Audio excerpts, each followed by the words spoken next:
ডাল বাগা দিব। আম দিয়ে ডাল রান্না করব। আমি সবসময় ফ্রিজে আম, জলপাই এগুলো ফ্রোজেন করে রাখি, অফ সিজনে যাতে খাওয়া যায়। তাই আজকে ভাবলাম যে আম দিয়ে ডাল রান্না করবো। তো ডালটা বাগার দিয়ে তারপর আমটা দিব, কারণ যেহেতু এটা ফ্রোজেন করা আম গলে যায়।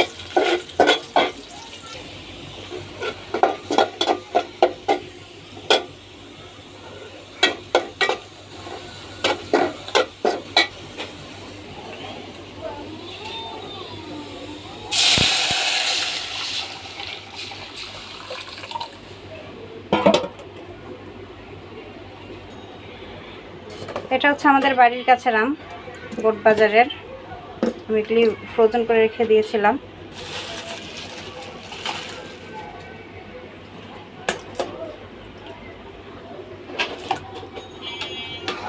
সবাই ভালো থাকবেন, সুস্থ থাকবেন। আল্লাহ হাফেজ।